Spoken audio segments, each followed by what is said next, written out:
Okay, hello and welcome back with Insight Me's Pull Up a Seat. As I, Dr. Pakoya McCall Robinson, will be bringing you the Daily Stoic, our 366 days, it's 366 meditations on wisdom, perseverance, and the art of living. As we pick up with February 24th, the title is The Real Source of Harm. If you did not know the real source, we are going to find out today because Epictetus never lets us down. His quote is, "Keep in mind that it isn't the one who has it in for you and takes a swipe that harms you, but rather the harm comes from your own belief about the abuse." So when someone arouses your anger, know that it's really your own opinion fueling it. Instead, make it your first response not to be carried away by such impressions. For with time and distance, self-mastery is more easily achieved. And from the top, right, the first thing that pops into my mind is this, what we call these cognitive distortions. And we have this rational emotive therapy sort of technique where we explain to people about this ABC model. And A is like this activating event, B is the belief, and C is the consequence. And most people always, if something happens, they're like, hey, he or she or them, they, whoever made me mad, so I whacked them, right? And I'm like, no, it's not what they did. It's what you believe about what they did or what they said that caused you harm.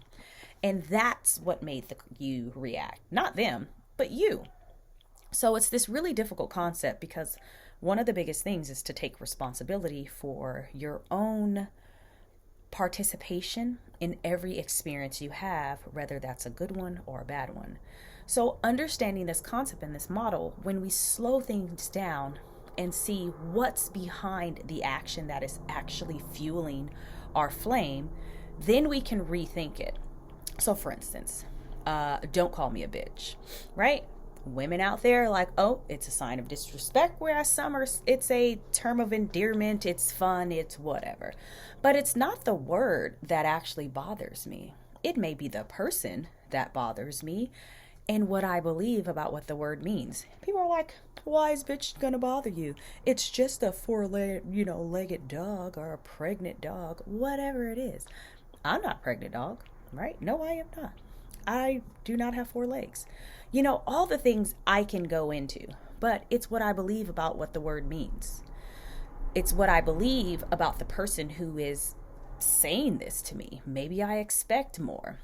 If it's a parent or someone you love, you're like, how are you going to disrespect me? And I can take you down the rabbit hole forever and ever.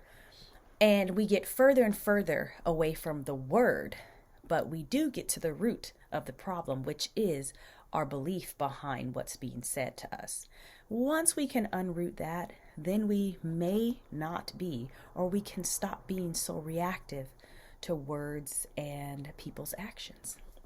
So as I carry on, the Stoics remind us that there really is no such thing as objectively good or bad occurrence, and objectively good or bad occurrence. When a billionaire loses $1 million in market fluctuation, see, these are problems I don't have, okay? It's not the same as when you or I lose $1 million, right? Criticism from your worst enemy is received differently than negative words from a spouse. Aha, right? If someone sends you an angry email, but you never see it, did it actually happen? Bingo, people. It depends on how you think about it. In other words, these situations require our participation, context, and categorization in order to be bad. I didn't even read this before talking to you. It is literally a theory that is within psychology. So when I hear this quote, it's the first thing that pops in my mind. And it is extremely, extremely true. We can test it out. Hit me up. Give me an example. Let's banter about it. And if it's something that you find, I cannot get over this word, I cannot get past this. And I'm not talking about racial slurs, people. This is a whole nother category and a bag of tricks. This is not mind games, and this is not a way for someone twisted in a twisted world and a twisted mind to try and twist my words and say, hey, well, it's not the word itself, it's what you believe about the racist slur I am slinging your way. No, because when they sling fists back at you, I'm not going to be there to be like, it's the other person's fault. So, whole nother context. Do not try to use that as empowering and, handing out things that, are totally inappropriate, right? Okay, so as I carry on, our reaction, according to the Stoics, is what actually decides whether harm has occurred. Our actions, not the other person's. If we feel that we've been wronged and get angry, of course that's how it will seem. If we raise our voice because we feel we've been confronted naturally, and a confrontation will ensue. Okay? But if we retain control of ourselves, we decide whether to label something good or bad. In fact, if that same event happened to us at different points in our lifetime, we might have a different reaction.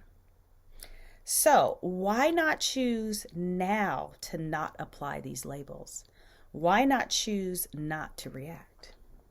Because it's all about control, people, right? And our February entire theme is all about passions and emotions, right? Whereas January is about clarity. So we got clear about where we stand and what we can control and what we cannot control. And so long as we continue to try and control these things that are out of our reach, right? Out of our scope of practice and our control, basically, when we're clear about those things, our passion, our emotions do not drive us to make crazy and silly mistakes and things that, frankly, we're going to have to apologize about later. And that doesn't usually feel so good. So think about it. Let's see. What is it that's the real source of our harm? Are you causing your own troubles? Are you causing your own problems? Probably. And if you're having difficulty seeing that, or you want to see that, and you need help, you know where to find me. So we'll be here again tomorrow with February 25th. And we'll see what the Stoics bring us in order to help us soothe and smooth our passions and emotions. Thanks again for tuning in, whether that's watching on Vimeo, YouTube, or listening in on one of your podcasts. I appreciate you. Share, like, and repeat. See you guys soon.